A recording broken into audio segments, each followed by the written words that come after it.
You know, when you hear the word plague, what comes to mind? Probably some invisible killer, right? A virus, bacteria. But what if I told you the strangest contagions in history weren't microbes at all, but movements? So, what if a city could be brought to its knees not by a disease you catch, but by an idea you see? That is the terrifying reality behind one of the most bizarre and tragic events in all of human history.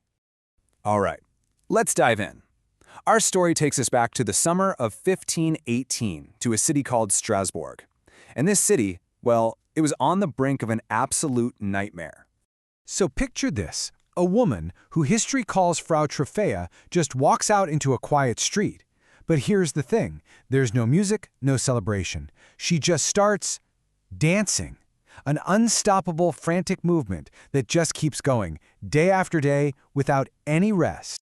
And this is what you really got to get. This wasn't a choice. It was an involuntary compulsion, a physical seizure. It was this terrifying loss of control over your own body that just happened to look like dancing.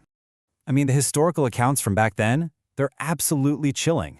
Witnesses literally said her body was no longer her own, like she was a puppet, her limbs being moved by some force she couldn't control. The person inside was simply a prisoner.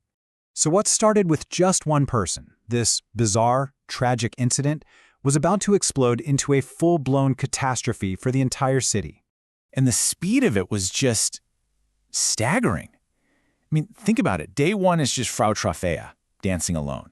A week later, dozens of people have been swept up into the same relentless dance. And within a single month, hundreds are caught in this bizarre trance. The city is in total crisis. And here's the absolute kicker, the part that's so hard to wrap your head around.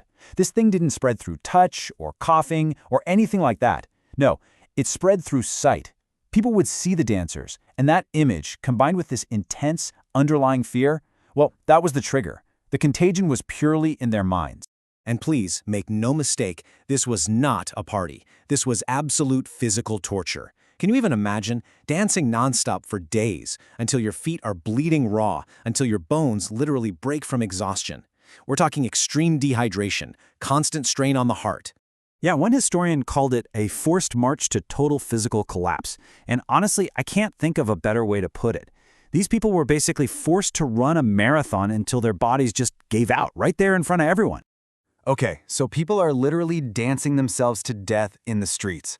The city officials, they know they have to do something. But what they did next, well, it turned this crisis into an absolute massacre.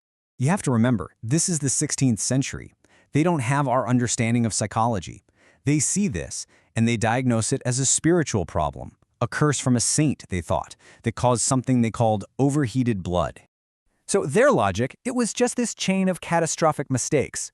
First, the diagnosis, a holy curse. Second, the prescription. They thought the only way to cure the mania was with, get this, more dancing. They literally mistook the symptom for the cure.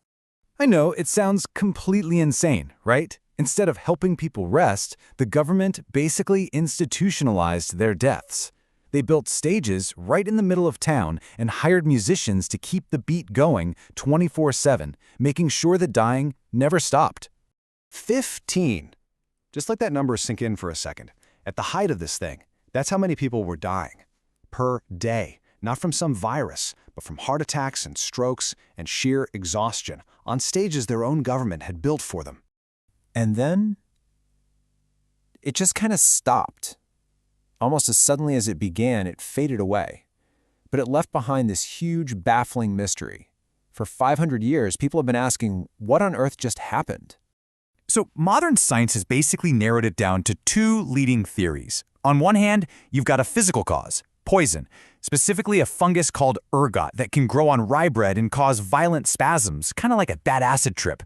On the other hand, a much more chilling idea, a psychological cause, a mass psychosis, what we'd now call mass psychogenic illness.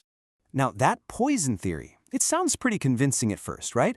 But there's one major flaw. This fungus, ergot, almost always causes gangrene. But when you look at all the detailed records from Strasbourg, there's no mention of it, not a single word. And that's a huge red flag, which is why most experts lean away from that idea. And that's why the psychological theory is so compelling. You have to understand the world these people lived in. Strasbourg in 1518 was an absolute powder keg of stress. We're talking about widespread famine, constant waves of deadly disease, and this incredibly intense religious anxiety. People were terrified of curses and demonic possession. And here's where it all comes together. When the authorities built those stages and hired those musicians, they essentially poured gasoline on the fire. They validated the delusion in everyone's mind. They sent a crystal-clear message. Yes, this is a supernatural curse, and the only way you'll survive is to keep dancing. It created this horrifying, fatal feedback loop. So when you take a step back and look at all the pieces, this bizarre mystery starts to make a terrifying kind of sense. This wasn't just one thing. It was a perfect storm, right?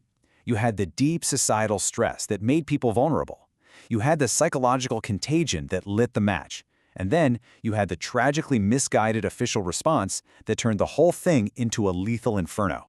At the end of the day, the dancing plague of 1518 is this incredibly chilling reminder that sometimes the most dangerous contagion isn't a germ we catch from someone else. It's an idea we create ourselves. I mean, this all happened 500 years ago, but the core lesson is timeless, right, isn't it? It shows how powerful shared beliefs can be, how they can literally shape our physical reality.